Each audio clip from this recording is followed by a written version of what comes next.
நவாக்கரி சக்கரத்தினுடைய பெருமை, நவாக்கரி மந்திரம் எப்படி சொல்லணும், அது ஓதுவதனாலான பலன் என்ன, அது ஓதுபவர்கள் எவ்வாறெல்லாம் ஓத வேண்டும், எத்தனை காலம் ஓத வேண்டும், அப்படி ஓதுவதனால ஓதும் உயிருக்கு என்ன கிடைக்கும், ஓதக்கூடியவர்கள் எந்த பலனை எதிர்பார்த்து ஓதுறாங்க.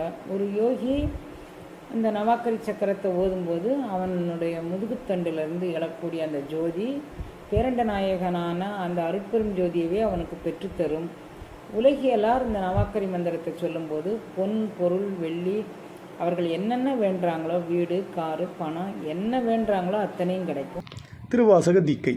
திருவாசக தீக்கை என்பது திருவாசகத்தின் 4 நெடும்பாடல்கள், அதாவது சிவபுராணம், கீர்த்தி திருவகவல், திரு அண்டப்பகுதி மற்றும் போற்றி திருவகவல் ஆகியவற்றை ஓதி திரு அண்டப்பகுதியினை 108 முறை ஓதி கும்ப ஜபம் செய்து அக்கும்ப நீரினால் தீக்கை பெறுபவர்களை நீராட்டுவது. இதன் மூலம் திரு அண்டப்பகுதியின் மந்திர உருச்சொற்களால் முயற்சியும் நம்பிக்கையும் இடையறா அன்பும் உடைய அன்பர்கள் திருவாசகத்தின் சிறப்பினை அனுபவ பொருளாக உய்த்து உணர்வார்கள்.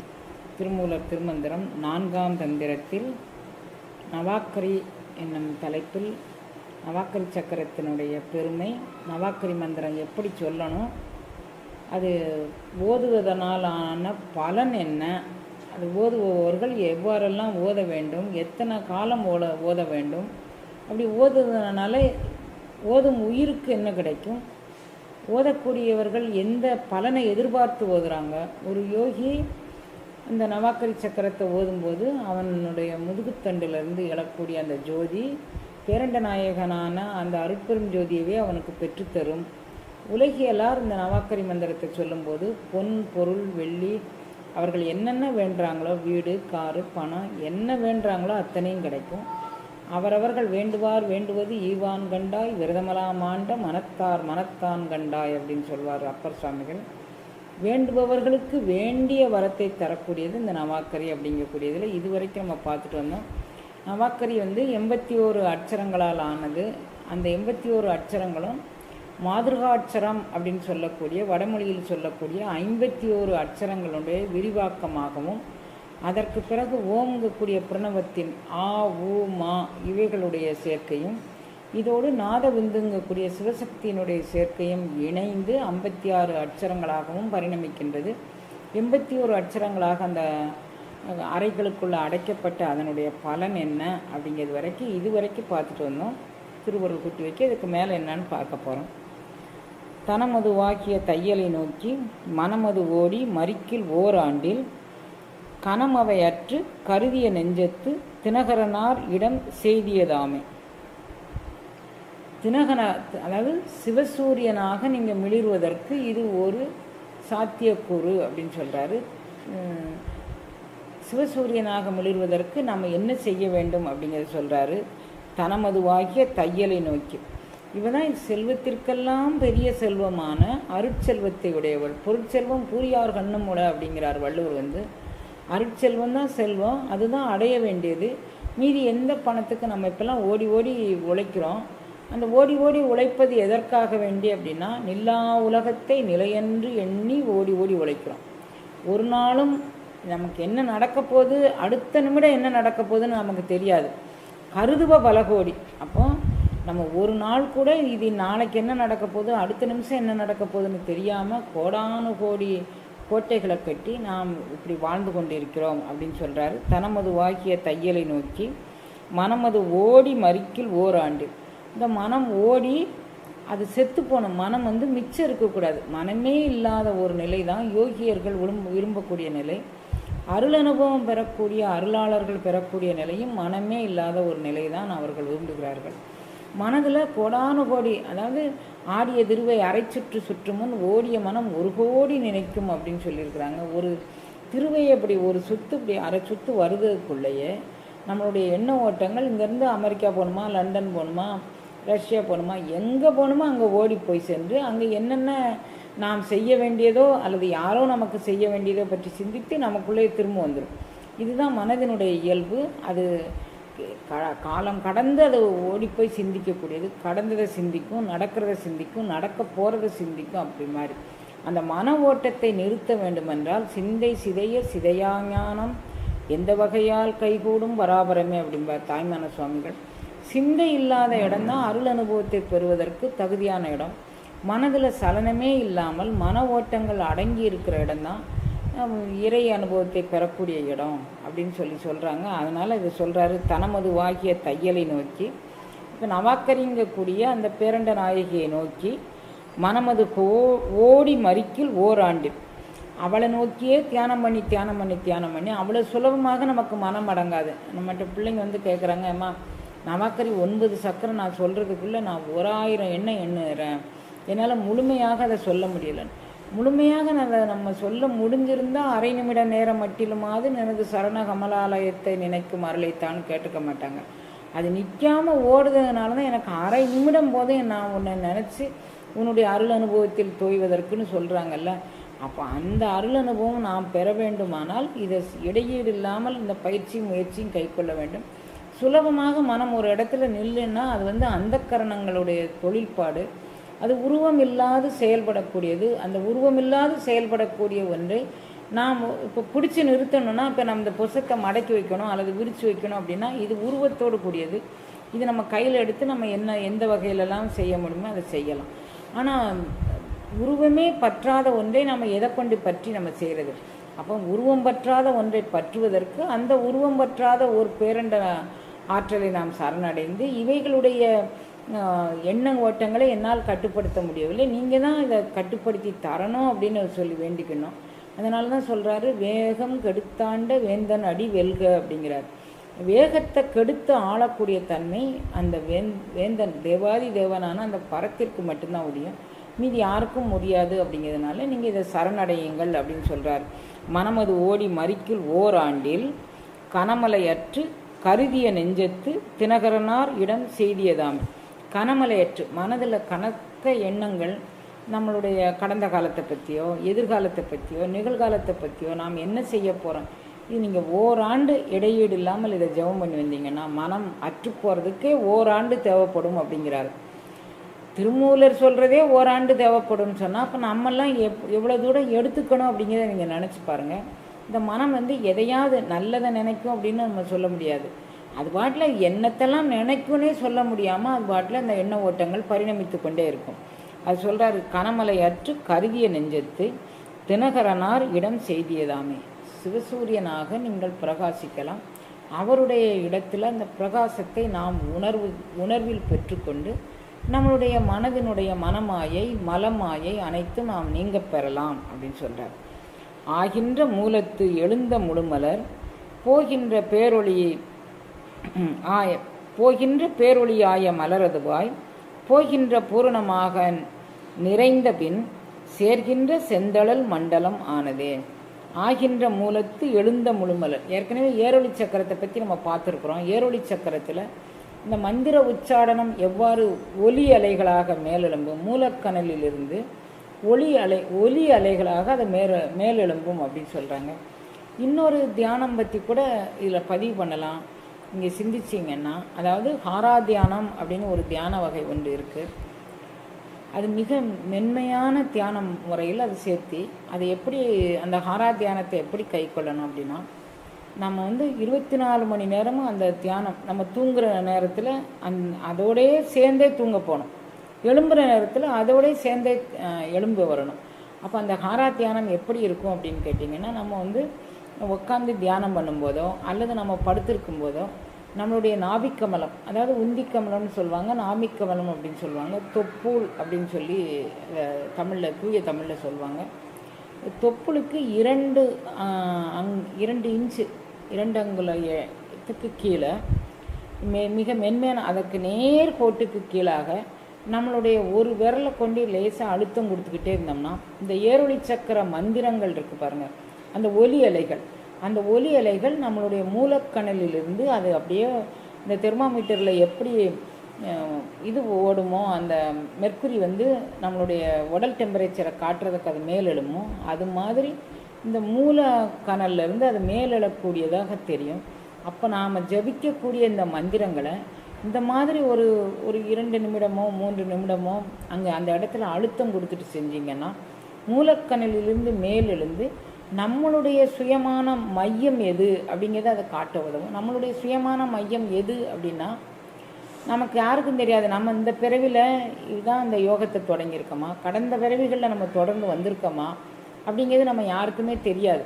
இப்போ ஏற்கனவே நான் உங்களுக்கு நிறைய கதைகள் இதில் திருவாசக சிந்தனையில் நிறைய கதைகள் சொல்லியிருக்கிறேன். ஜடபரதர் அப்படிங்கக்கூடிய ஒரு மகானை பற்றி சொல்லியிருக்கிறேன். ஆத்மாங்கிறது பேரண்ட நாயகனை நோக்கி பயணிக்கக்கூடியது. உன்னுடைய சுயம் என்ன அப்படிங்கிறத நீ தெரிஞ்சுக்கணும். அந்த சுயத்தை தேடி தான் உன்னுடைய பயணப்பாடு இருக்கணும். நீ சுயம் உனக்குள்ளே தான் இருக்குது. நீ இந்த மாதிரியெல்லாம் தியானம் பண்ணேன்னா இது ஏரொளி சக்கரம் மூலமாக இந்த வெளியே இருக்கக்கூடிய அந்த புறத்தே போகக்கூடிய காற்றுக்களை தள்ளி அதை புறம்போக விட்டுட்டு அகத்தே ஒரு ஒளிமயமான ஒரு காற்று மேலெழும்புது. இப்போ நான் அந்த தொப்புளுக்கு கீழே 2 அங்குலத்துக்கு கீழே ஒரு ப்ரெஷ்ஷை கொடுத்துட்டே இருந்தீங்கன்னா உங்களுக்கான நாள் நட்சத்திரம் அவைகள் கூடி வரக்கூடிய நேரத்தில் நிச்சயம் உங்கள் சுயம் என்னன்னு அதை காட்டி கொடுக்கும். அது மூலாதாரத்தில் தான் நம்ம நிற்கிறோமா, 6 ஆதாரங்களில் ஆதாரம் கடந்து நிற்கிறோமான்னு அது உங்களுக்கு அதை காட்டித்தரும். அவ்வளோ வல்லமை வாய்ந்தது அந்த தியானத்தினுடைய அனுபவம். அதுக்கு பேர் ஹாரா தியானம் அப்படின்னு சொல்லுவாங்க. அதெல்லாம் நீங்கள் உங்கள் சுயத்தை தேடி அதை நீங்கள் உங்களுக்குள்ளே பெற்றுக்கொள்ள வேண்டியது. புறத்தே யாரோ எதையோ ஒரு ஞானத்தை தரக்கூடியதில்லை. உங்களுடைய நாடி நரம்புகள் எங்கே போய் லயம் கொள்கின்றதுன்னு நைட்டில் படுத்திங்கன்னா இதே சிந்தனையில் படுங்க. காலையில் எழுந்திருக்கும் போது இதே சிந்தனையில் எழுந்துருங்க. என்னுடைய சுயம் எங்கே இருக்கிறது, என்னுடைய அனுபவம் எங்கே நிலை கொள்ளக்கூடியது, அதற்கு மேலான அனுபவத்தை பெற நான் யாரை பார்க்க வேண்டும், எப்படி பார்க்க வேண்டும், எந்த பயிற்சியை கை கொள்ள வேண்டும்னு நீங்கள் அதுக்கே கேட்டிங்கன்னா அதுவே நம்மை சேர்க்கும் இடத்தில் அது சேரும். அதனால் நான் சேரிடம் அறிந்து சேர்ந்தேன் அப்படின்னு சொல்லுவார் வள்ளல் பெருமானார். சேரிடம் அறிந்து அது நம்மளை கொண்டு சேர்த்துடும். அதனால் நம்ம இந்த தியானிக்கிற முறைகளெல்லாம் எப்படியோ ஒரு வகையில் நம்ம குழந்தைகளுக்கு போய் சேரணும்னு திருமூலர் இவ்வளவு பிரயாசப்பட்டு நம்மளுடைய ஏரொளி சக்கரத்தின் மூலமாக நம்மளுடைய குழந்தைகளுக்கு ஏதேனும் ஒரு அருள் அனுபவத்தை தர வேண்டும்னு நினச்சி இந்த ஏரொளி சக்கரத்தை அவர் சொல்கிறாரு. இந்த வகையில் சொல்கிறாரு. ஆகின்ற அப்புறம் அந்த அரசன் குருவனுடைய உபதேசமாக பெற்றுக்கொண்டு ஞானம் பெற்றதாக அந்த கதை முடியுது. அப்போ ஆராத்தியானத்தின் மூலமாக நீங்களும் உங்களுடைய சுயம் எங்கே இருக்கிறது அப்படின்னு நீங்கள் கேட்டிங்கன்னா அந்த தியானமே உங்களை அங்கே கொண்டு போய் சேர்த்துரும். வேறு எங்கேயாவது உங்களை கொண்டு போய் இது நிற்க வைக்காது அப்படின்னு அவர் சொல்கிறாரு. அந்த பயிற்சிக்கும் முயற்சிக்குமான ஒரு களம்தான் இந்த திருமந்திர சிந்தனை அப்படிங்கிறது. திருமந்திர சிந்தனைன்னொடனே எல்லோரும் ரொம்ப கடினமாக இருக்குமோ நாங்கள் நினச்சோமா, மிக சுலபமாக இருக்குது அப்படிங்கிறாரு. மனம் ஒன்றுறதுல தான் நமக்கு கடினமே தவிர அது திருமந்திர சிந்தனையில் உள்ள கடினம் இல்லை. நாம் மனம் ஒன்றி உடல் ஒன்றி உயிர் உணர்வும் ஒன்றி அதில் உணர்வு தலைப்படும் போது நீராக உருகி ஆறுயிராக நிற்கும் ஓர் அற்புதமான நிலை தான் இந்த திருமந்திரத்தின் மூலமாக பெறக்கூடிய நிலை. அந்த நிலையை பற்றி சொல்லும்போது ஆகின்ற மூலத்து எழுந்த முழுமலர். இப்போ மூலாதார ஆற்றலிலிருந்து இதுக்கு தான் அந்த ஹாரா தியானத்தை கொண்டுட்டு வந்தேன். அந்த ஹாரா தியானத்தை எப்படி பழகுனாங்க இவங்கள்லாம் அப்படின்னு ஒரு சின்ன கதை மூலமாக ஏற்கனவே இதை நம்ம திருவாசக சிந்தனையிலே இந்த கதையை நிறைய பார்த்துருக்கோம். ஜடபரதற்கு 3 பிறவின்னு தெரிஞ்சு போச்சு. நமக்கு எத்தனை தாயரோ எத்தனை தந்தையரோ நமக்கு எத்தனை பிறவியோ தெரியாது. இப்போ நான் இந்த ஹாரா தியானத்தை பின்பற்றி இந்த திருமூலர் திருச்சிந்தனையை பின்பற்றி இந்த ஏரொளி சக்கரத்தையும் இந்த நவாக்கரி சக்கரத்தையும் நான் என்னுடைய உடல் உயிர் உணர்வில் நான் ஏற்றுக்கொள்வது எப்படின்னு சரணடைந்தீங்கன்னா ஆகின்ற மூலத்து எழுந்த முழுமலர், அந்த மூலாதாரத்தில் எழக்கூடிய அந்த தாமரை மலர் போகின்ற பேரொளியாய மலரதுவாய். இந்த தியான அனுபவம் மூலமாக அந்த மூலக்கணலிலிருந்து எழக்கூடிய ஒலி அலைகள், இப்போ நீங்கள் இந்த மந்திரத்தை நாவுக்குள்ளே ஓதும்போது அந்த ஒலி அலைகள் அங்கே மூலாதாரத்திலிருந்து தொடங்கி நம்ம உச்சந்தலை வரைக்கும் எப்படி அந்த தெர்மாமீட்டரில் நீங்கள் மெர்க்குரி ஏறுதோ அது மாதிரி உங்களுடைய உயிர் உணர்வில் அது ஏறக்கூடிய ஒரு அருள் அனுபவத்தை தரும். போகின்ற பேரொளி ஆய மலரதுவாய் போகின்ற பூரணமாக நிறைந்த பின் சேர்கின்ற செந்தழல் மண்டலமானதே. இப்போ அது உச்சந்தலைக்கு போன உடனே செந்தாமரை காடனைய மேனி தனிச்சுடராக அந்த அருள் அனுபவம் நமக்கு மிளிரும். அது சேர்கின்ற செந்தழல் மண்டலமானதே அப்படிங்கிறாரு. அந்த ஏரொளி சக்கரமே நமக்கு மூல ஆற்றலிலிருந்து சகசிரதளம் வரைக்கும் மேலெழுந்த அருள் அனுபவத்தை இதில் சொல்கிறார். ஆகின்ற மண்டலத்து உள்ளே அமர்ந்தவள் ஆகின்ற 50 ஆனவள் ஆகின்ற 50 சக்தி நேர்தரு ஆகின்ற 50 சூழவே. இப்போ 56 வகையில் அந்த சக்தியினுடைய நிலைப்பாடு இருக்கிறது அப்படின்னு சொல்கிறாரு. 56 வகை அப்படின்னா மாதிர்காட்சரம் அப்படிங்கக்கூடிய வட சொல்லில் உண்டான அட்சரங்கள் எல்லாம் 51 அட்சரங்கள் கொண்டது. இந்த கட்டங்களில் இந்த உடல் கூறுக்குள்ளே அந்த 51 அட்சரங்களினுடைய இருப்பிடத்தை இப்போ இதற்கு முந்தின பாட்டில் சொன்ன மாதிரி ஆகின்ற மூலத்து எழுந்த முழுமலர் போகின்ற பேரொளி ஆய அந்த அந்த போகின்ற இடத்துலலாம் இந்த அட்சரங்களினுடைய தன்மை அதை நமக்கு காட்டித்தரும். ஏற்கனவே நேற்றைய பாடத்தில் பார்த்தோம். நெடுங்கோடு குறுக்கு கோடு உள்ளே இருக்கிற எழுத்து இவைகள் பொன்வண்ணமாகவும் வெண்மை நிறமாகவும் பச்சை நிறமாகவும் அது நம்ம உடலுக்குள்ளே பதியக்கூடிய ஒரு அருள் அனுபவ நிலை அப்படின்னு சொல்கிறாரு. இப்போ மீண்டும் அதையே தான் இந்த பாடலையும் சொல்கிறாரு. ஆகின்ற மண்டலத்து உள்ளே அமர்ந்தவள் ஆகின்ற 50 ஆனவள் இந்த 56 மாதிர்காட்சரங்களாக அவள் மிளிரக்கூடியவள் ஆகின்ற 50 சக்தி நேர்தரு ஆகின்ற 50 சூழலே. இந்த இந்த பராசக்தி 6 ஆதாரங்களிலும் 56 அட்சரங்களாக வியாபித்து சகசரதளத்தில் அந்த பெரிய செந்தழல் மண்டலமாக அவள் விளங்கி நமக்கு அருள் அனுபவத்தை பெற்றுத் தருகின்றாள் அப்படிங்கிறாங்க. அப்போ அந்த ஆதார ஆற்றல் முழுவதும் அவளுடைய அருட்சக்தி நிறைந்திருந்து அவை கடந்தும் விளங்குகின்ற அருள் ஆற்றலாக இருக்குது. அதை நம்ம இந்த மந்திரங்களெல்லாம் சொல்லும்போது ஏதோ வாய் மட்டும் அசைக்கிற மாதிரி சொல்லாமல் என்னுடைய உடல் உணர்வில் என்னுடைய உயிர் உணர்வில் இவை தேங்கி நிற்கக்கூடிய மந்திரங்கள். இதை எனக்கு தேக்க தெரியலை. திருமந்திரத்தை நான் சரணடைஞ்சு திருமூலரை சரணடைஞ்சு எப்படியாவது இந்த மந்திரங்களை நான் என்னுடைய உடலிற்குள் உள் உணர்விற்குள் நான் செலுத்தக்கூடிய ஒரு கருணையை செய்ய வேண்டும்னு சொல்லி நம்ம எல்லாரும் வேண்டிக்கிட்டோன்னா நமக்காக வேண்டி தான் அவங்க இவ்வளவு செஞ்சு வச்சுருக்குறாங்க. கட்டாயம் நமக்கு அந்த கருணையை செய்வாங்க. அவரே சொல்கிறார், ஓராண்டு கழிச்சாதான் மனம் ஓடுவது நிற்கும் அப்படிங்கிறாரு. நம்ம 2 நாள் மந்திரத்தை அதுவும் அவர் சொன்ன மாதிரி 1000 கோடியாக நம்ம ஜபிக்கலை. 9 தடவை நீங்கள் ஜபிங்க அப்படின்னு நான் சொல்லியிருக்கிறேன். இந்த 9 தடவை ஜபிக்கும் போதே ஆடிய திருவை அரை சுற்றும் போது ஓடிய மனம் 1 கோடி நினைக்குது. அதுக்கு முன்னால் எனக்கு எல்லா விதமான மந்திர சக்திகளும் ஏமா வரல அப்படின்னு கேட்குறாங்க. இப்போ நம்ம அவரே 1 வருஷம் நீ ஜெபம் பண்ணாதான் உன்னுடைய மனம் ஓடிய மனம் ஒடுங்குங்கிறாரு. நாம் 2-3 நாளையில் நம்ம மனதை ஒடுங்கிறதுக்கு நம்ம ஆனால் இன்னொன்று சொல்கிறாரு, அந்த அந்த நவாக்கரி சக்தியை கிளீங்கக்கூடிய இதை சொல்கிறதுக்கு முன்னால் முன்னால் உனக்கு உருவத்திருமேனியாக வரணுமா அல்லது உன்னுடைய உயிர் உணர்வில் வரணுமாங்கிறத ரெண்டுமே நீ எப்படி வேண்டிக்கிட்டே அப்படி அவன் கிளீன்னு தான் நீ சொல்லணும், அதில் அவள் வந்துடுவா அப்படின்னு அவர் சொல்கிறார். ஆனால் அதுக்காக வேண்டி 1000 முறை நீங்கள் அர்ச்சனை பண்ணுங்க, அது ஓராண்டு காலமாவது நீங்கள் இதை தியானம் பண்ணுங்க அப்படின்லாம் அவர் சொல்கிறாரு. அப்போ நமக்கு உயிர் உணர்வில் வரணுமா இல்லாட்டி புறத்தே வரணுமா, நமக்கு பொன்பொருள் வேண்டி வரணுமா இல்லாட்டி அருள் அனுபவம் வேண்டி வரணுமாங்கிறத நம்ம தான் தீர்மானம் பண்ணிவிட்டு நம்ம அவளை சரணடைஞ்சோன்னா அவன் நமக்குள்ளே எப்படியாக வர வேண்டும் என்று நாம் விரும்புகின்றோமோ அப்படியெல்லாம் அவன் அருள்பாலிக்க தயாராக இருக்கிறாள் அப்படிங்கக்கூடியதை சொல்கிறாரு. சூழ்ந்து எழுஜோதி சுடர்முடி பாதம் மாம் ஆங்கு அணிமுத்தம் அழகிய மேனியும் தாங்கிய கை அவை தார் கிளி ஞானமாம் ஏந்து கரங்கள் எடுத்த மா பாசமே. இப்போ இவ எப்படியெல்லாம் நமக்கு காட்சி கொடுக்குறா அப்படின்னா, சூழ்ந்து எழுஜோதி யாரெல்லாம் உயிர் உணர்வில் தேடணும்னு நினைக்கிறாங்களோ அவர்களுக்கு ஏரொளி சக்கரத்திலிருந்து எழுகின்ற ஒளி மாதிரி அவள் எழுஜோதியாக என்னுள் எழு பரஞ்சோதி அப்படின்னு சொன்ன மாதிரி எனக்குள்ளே எழக்கூடிய பரஞ்சோதியாக அவள் எழுகின்றாள். சுடர்முடி அவளுடைய இப்போ புறத்தே நாங்கள் பார்க்க விரும்பணும் அப்படின்னு சொல்கிறவங்களுக்கு அவளுடைய தங்க கிரீடம் அணிந்த தலைக்கவசத்தோடு பாதத்தில் அந்த பாதத்தில் இருக்கக்கூடிய சிலம்பு முத்துக்களால் ஆகிய அழகிய சிலம்பணிஞ்சு அழகிய திருமேனி தாங்கி அவளுடைய கையில் கிளி ஞானத்தை அந்தக்கூடிய மழு பாசம் இவைகள்லாம் கையில் வச்சுட்டு கிளியெல்லாம் கையில் வச்சுட்டு உருவத்திருமேனியாக காட்டணும்னா அப்படி காட்டுறான். எழுஜோதியாக உங்களுக்குள்ளே காட்டணும்னா உங்களுக்குள்ள உயிர் உணர்வில் அதை காட்டுகின்றான். நீங்கள் எப்படி விரும்புகிறீர்களோ வேண்டுவது மாதிரி அவளுடைய கருணை உள்ளது அப்படின்னு சொல்கிறாரு. பாசமதாகிய வேரை அறுத்துட்டு நேசமதாக நினைந்து உம்முளே நாசமதெல்லாம் நடந்திடும் ஐயாண்டில் காசினி மேல் அமர் கண்ணுதலாமே. உங்களுக்கு இன்னொரு அற்புதத்தை நான் சொல்கிறேன் கேளுங்கன்னு அவர் சொல்கிறாரு. காசினி மேல் எல்லாரும் வந்து சிவம் வந்து வேறு எங்கேயோ இருக்கிறதா சொன்னாங்க, அகண்ட பிரபஞ்ச ஆற்றல்னு சொன்னாங்க, அது வந்து எல்லாத்தையும் கடந்து இருக்குது அப்படின்னு சொன்னாங்க.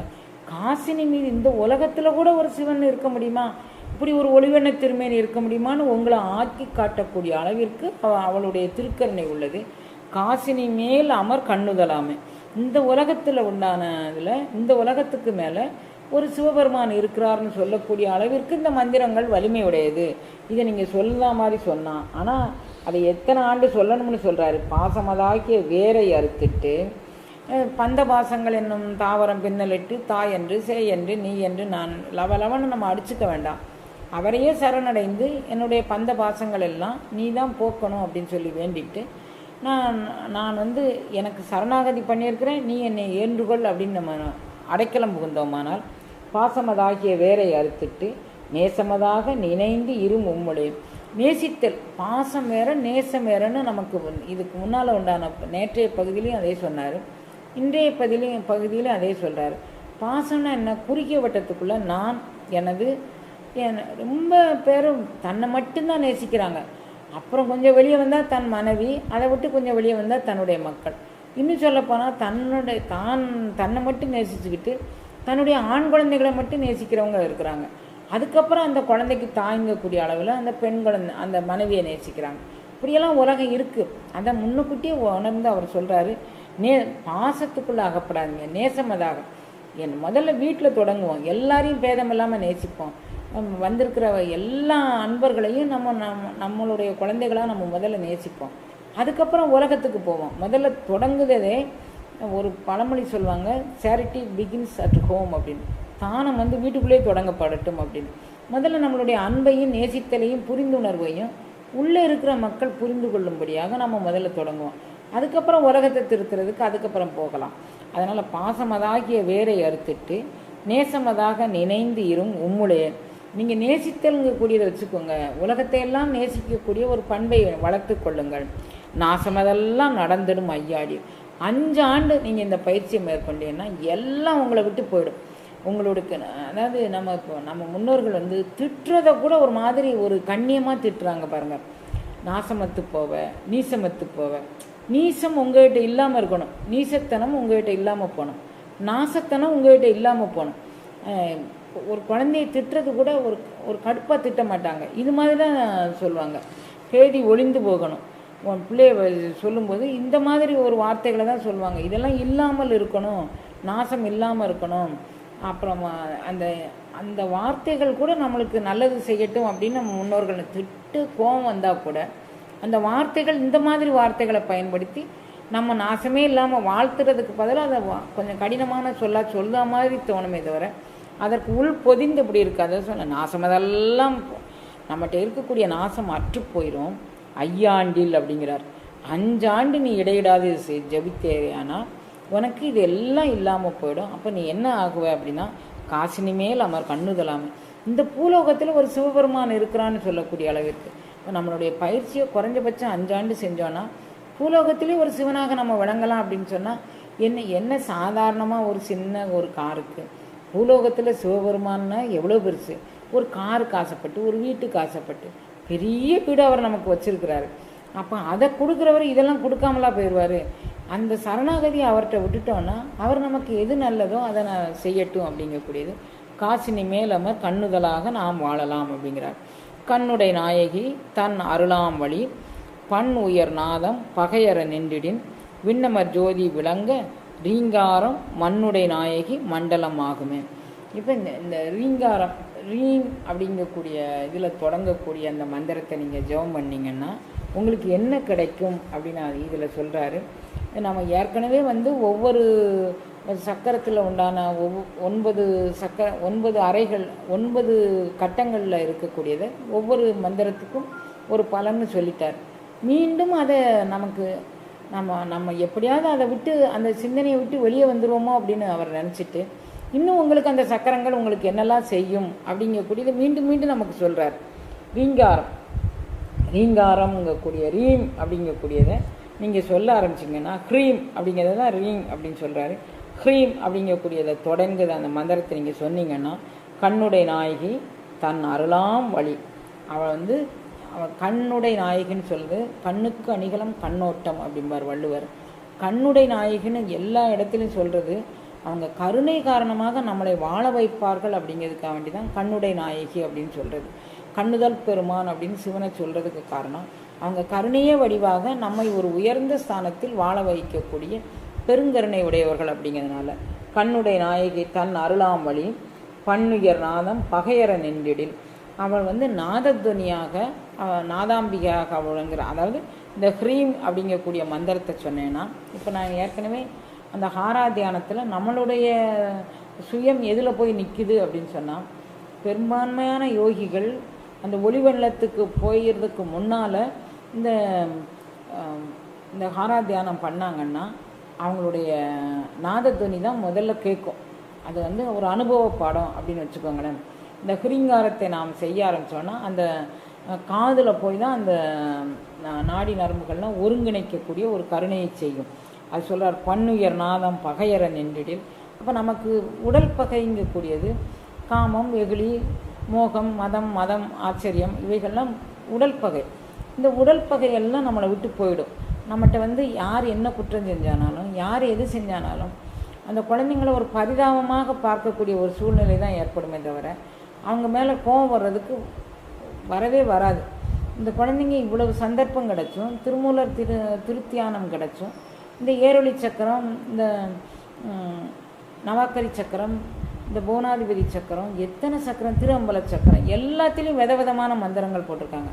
நமக்கான மந்திரத்தை நம்ம தேர்ந்தெடுத்துக்கிட்டு நாம் இதில் நின்னோன்னா இந்த அம்பிகை நமக்கு வேண்டுவார் வேண்டுவது ஈய வல்லவள். அவன் நமக்கு வேண்டியது தருவா. வேண்டும் அயன்மார்க்கு அரியதாக இருந்தாலும் நம்மை வேண்டி பணிகொண்டு நமக்கு வேண்டியதை செய்யும். அதனால் அந்த சரணாகதியோடு கூடிய உயிருக்கு பண் உயர் நாதம் பகையறனின் நம்மளுடைய பகையெல்லாம் மற்று போய் நாதத்வனி கேட்கக்கூடிய அளவிற்கு அந்த உயர்நாத நிலையில் கொண்டு நம்மளை விடும். விண்ணமர் ஜோதி விளங்க ரீங்காரம் மண்ணுடை நாயகி மண்டலம் ஆகுமே. இந்த மண்ணுடை நாயகி நம்ம இந்த உடலுக்குள்ளே இருந்த இந்த நாயகியினுடைய மண்டலம் அந்த நாதத்வனியில் போய் நிற்கும். இந்த மந்திரம் க்ரீம் அப்படிங்கக்கூடிய எழுத்தில் தொடங்கக்கூடிய மந்திரத்தை நீங்கள் சொன்னீங்கன்னா அது அதில் போய் நிற்கும் அப்படிங்கிறார். மண்டலத்துள்ளே மலர்ந்தெழு தீபத்தை கண்டு அகத்துள்ளே கருதி இருந்திடும் விண்தளத்து உள்ளே விளங்கி வருதலால் தண்டகத்துள் அவை தாங்களும் ஆமே. இது வீணாதண்டில் தண்டு அகம்னா வீணாதண்டில் அது சிவவீணை அப்படின்னு சொல்கிறாங்க. அது உள்ள சித்திர நாடி வழியாக இந்த பயணிக்கக்கூடிய அருள் நிலையை இது என்ன தண்டகத்துள்ளே அவை தாங்களும் ஆமே. இந்த அருள் அனுபவம் அப்படியே மேலேறி சென்று இந்த உயர்ஞான நிலையில் கொண்டு நம்மளை விடும். மண்டலத்துள்ளே மலர்ந்தெழு தீபத்தை கண்டு. இது வந்து நீங்கள் 5 ஆண்டு காலம் நீங்கள் தியானம் பண்ண நீங்களே சிவஸ்வரூபமாகலாம். அது உங்கள் உடலுக்குள்ளே மலர்ந்தெழு தீபத்தை கண்டு அகத்துள்ளே கருதி இருந்துடும். இது வந்து கிடைக்கக்கூடிய வஸ்து இல்லை, ஏதோ ஒரு பூர்வ புண்ணிய பயலாக நமக்கு இது கிடச்சிருக்கு. பேரண்ட நாயகனுடைய திருக்கருணையால் இது கிடச்சிருக்கு. யாரோ ஒருத்தங்க நமக்கு அருளாசி வழங்கி இந்த குழந்தை இந்த ஜீவிதத்தை இதை பெற்றுக்கிட்டும் அப்படிங்கக்கூடிய கருணையை நமக்கு நல்குனதுனால இதுக்கு சாதாரணமாக கிடைக்கக்கூடிய விஷயம் இல்லை. அதனால சொல்றாரு மண்டலத்துள்ளே மலர்ந்தெழு தீபத்தை கண்டு அகத்துள்ளே கருதி இருந்து. உங்கள் உள்ளத்துக்குள்ளே நீங்கள் இதை கருதி இருங்க. விண்தளத்துள்ளே விளங்கி வருதலால் இது வந்து உங்களுக்கு விண்தளத்துள்ளே அகண்ட பிரபஞ்ச ஆற்றலாக இருக்கக்கூடியது உங்களுக்குள்ளே இது உள்ளே வருது. இது எப்படி பயணிக்கப்படுதுன்னா அந்த மூலாதாரத்திலிருந்து தண்டு அகத்துள்ளே அவை தாங்களும் ஆமை. இது தாங்கி நிற்கக்கூடிய பேரொளியாக இது வந்து சேருகின்றது அப்படின்னு சொல்கிறார். தாங்கிய நாவி தடமலர் மண்டலத்து ஓங்கி எழுங்கலக்கு உள்ளுணர்வானவள் எங்கவரும் பிறப்பு எண்ணி அரித்திட வாங்கிய நாதம் வலியுடனாமை. இப்போ இந்த பிரணவத்தின் ஆற்றல் எப்படி இருக்கும், அந்த ஓங்காரத்தின் ஆற்றல் எப்படி இருக்கும் அப்படின்னு கேட்டீங்கன்னா இந்த தாங்கிய நாவி தடமலர் மண்டலத்து நம்ம அப்போ தான் சொன்ன அந்த ஆராத்தியானத்தை நீங்கள் ஒரு பயிற்சி முகமாக தூங்கினாலும் இருந்தாலும் வேலைக்கு போனாலும் எங்கே போனாலும் நேரம் கிடைக்கும்போது ஒருவரும் அறியாமல் நம்மளுடைய நாவி கமலத்துக்கு கீழே 2 அங்குலத்தில் நீங்கள் ஒரு ப்ரெஷர் கொடுத்துட்டே இருந்தீங்கன்னா உங்களுடைய மனது மட்டும் அதிலே நிலச்சி நிற்கணும். அது எங்கே போய் சுயத்தில் நிற்கணும்னா கடந்த பிறவிகள் இப்போ நமக்கு திருமந்திர சிந்தனை இந்த பிறவியில் வந்ததுன்னு மட்டும் நம்ம கனவிலே நம்ம நினைக்க வேண்டாம். எற்றைக்கும் 7 பிறப்புக்கும் எத்தனையோ பிறவிகளாக இருந்து நமக்கு அதனுடைய தொடர்பாடாக இந்த திருமந்திர சிந்தனை இருக்குது. அப்போ நம்ம அதில் ஒரு அழுத்தம் கொடுத்து மேலும் கீழுமாக அந்த நாடி நரம்புகளை நாம் தொடர்ந்து எனக்கு என்னுடைய சுயம் எதுன்னு நான் தெரியணும், எனக்கு நீங்கள் கருணை பண்ணுங்கள், மானசீகமான ஒரு பிரார்த்தனை வைங்க. அப்படியே செஞ்சுட்டே இருந்தீங்கன்னா அது தாங்கிய நாவி தடமலர் மண்டலத்து ஓங்கி எழுங்கலக்கு உள்ளுணர்வானவள்.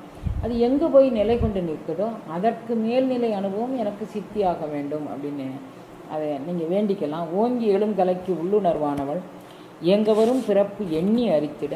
நீ அடுத்து வரக்கூடிய பிறவியே நமக்கு கிடையாது, அதெல்லாம் வேறொரு மண்ணும் இல்லாமல் அவளை அறுத்துருவான். வாங்கிய நாதம் வலியுடன் ஆகுமே. இந்த நாத துணி அது காதில் போய் ஒலிச்சிட்டு அந்த நாத துணியாக நிற்கும். அது உயர்நாத உச்சியின் மேல் அப்படின்னு சொல்லி அருணகிரிநாதர் பாடுவார். அந்த உயர்நாத உச்சியின் மேல் கொண்டு போய் நம்மளை கொண்டு சேர்த்துரும் இந்த அருள் அனுபவம் அப்படின்னு சொல்கிறார். நாவுக்கு நாயகி நன்மணி போன் ஆரம், பூவுக்கு நாயகி பொன்முடை ஆடையாம், பாவுக்கு நாயகி பாலத்த வண்ணத்தால், ஆவுக்கு நாயகி அங்கு அமர்ந்தாளே. ஆவுக்கு நாயகினா இந்த ஆன்ம நாயகியாக இவள் வீற்றிருக்கின்றாள். இவள் நாவுக்கு நாயகி நன்மணி பூன் ஆரம், வாகீஸ்வரியாக இவள் இருக்கிறாள். விசித்தி சக்கரத்திற்கு மேல் கிடைக்கக்கூடிய அருள் அனுபவத்தை தாங்கி நிற்பவள். பூவுக்கு நாயகி பொன்முடி ஆடையாம், இவள் வீற்றிருக்கக்கூடியது பூவுக்கு நாயகி. நம்மளுடைய 6 ஆதார ஆற்றல்களிலும் இவள் வீற்றிருக்கக்கூடியவள். உலகத்துக்கு இவள் வெண்தாமரை மலர்லையும் செந்தாமரை மலர்லையும் வீற்றிருக்கக்கூடிய மகாலட்சுமியாக சரஸ்வதியாக காட்சி கொடுக்கக்கூடியவள். பூவுக்கு நாயகி பொன்முடி ஆடையாம், பாவுக்கு நாயகி பாலத்த வண்ணத்தாள், ஆவுக்கு நாயகி அங்கு அமர்ந்தாளே. இவள் ஆன்ம நாயகியாக இவள் வீற்றிருக்கக்கூடியவள் அப்படின்னு சொல்கிறார். அன்று இரு கையில் அளந்த பொருள்முறை, இன்று இரு கையில் எடுத்த வெண்கொண்டிகை, மன்று அது காணும் வலியதுவாகவே கண்டு அங்கு இருந்த அக்காரணி காணுமே.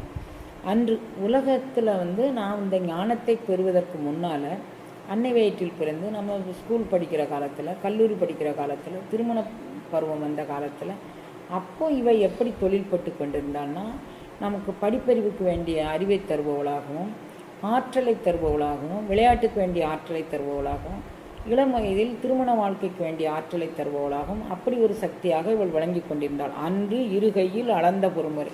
ஒரு காலத்தில் இவள் அப்படி இருந்தாள். இன்று இருகையில் எடுத்த வெண்கொண்டிகை. இப்போது இடைவிங்கலையின் எழுத்தறிவித்து கடையில் சுழுமுனை கபாலம் காட்டுகின்றாள். முதல்ல இடைவிங்கலையில் நின்று உலகியல் அனுபவத்திற்கு அவள் காரணகர்த்தாவாக இருந்தாள். அவள் தான் உலகியல் அனுபவத்தையும் தரக்கூடியவள். உயிராற்றலை உலகியல் அனுபவத்திற்கு இழுத்து வரக்கூடிய சக்தியும் அவற்றிருந்தான் பெற்றுட்டு வருது. உணர்வு ஆற்றலை உயிர் உணர்வில் செய்யக்கூடிய சக்தி அவற்றிருந்தான் பெற்றுட்டு வருது. அப்போ அன்றைக்கு அந்த இரு ஆற்றலாக இருந்து உலகியல் காரணங்காரியங்களுக்காக நம்மளுடைய உலகத்தில் நடக்கக்கூடிய இந்த செயல்களுக்கு அவள் காரணகர்த்தாவாக இருந்தாள். மன்றது காணும் வழி அதுவாகவே. இப்போ 6 ஆதாரங்களையும் கடந்து இடைவிங்கலையின் நுட்பத்தை உணர்ந்து சுழிமுனை வழியாக மேலிடக்கூடிய சக்தியாக இன்று இருகையில் எடுத்த வெண்குண்டிகை. இப்போ வெண்குண்டிகை அப்படிங்கக்கூடியது நம்மளுடைய சிவவீணையாகிய இந்த முதுகந்தண்டில் பெறக்கூடிய அருள் அனுபவமாக மன்றது காணும் வழியதுவாகவே அகண்ட பிரபஞ்சமாக இருக்கக்கூடிய வியன்மண்டலத்து அமுதை பெற்று வரக்கூடிய மன்றில் நின்று நடனமாடக்கூடிய சக்தியாக அவள் இருக்கிறாள். கண்டு அங்கு இருந்த அக்காரணி காணுமே. இவ தான் எல்லாத்திற்குமாக ஒரு மேலான சக்தியாக இருக்கிறார். குண்டிகை அப்படின்னா நடுநாடி வழியாக பயணிக்கக்கூடிய அருளாற்றலாக இவள் விளங்குகின்றாள். அந்த அருள் அனுபவத்தை பெற்றுக்கொண்டு நாம் மன்றில் நடனம் புரியக்கூடிய அந்த பரத்தை நாம் உணர்வில் பெற்று நாமும் அதுவாக விளங்கலாம் அப்படிங்கிறத திருவருள் கூட்டி வைக்க பார்க்கலாம். அரகரம பார்வதி பதையே அருட்பெரும் ஜோதி அருட்பெரும் ஜோதி தனிப்பெரும் கருணை அருட்பெரும் ஜோதி எல்லாம் செயல்கூடும் என்னானே அம்பலத்தே எல்லாம் வல்லாந்தனையே ஏத்து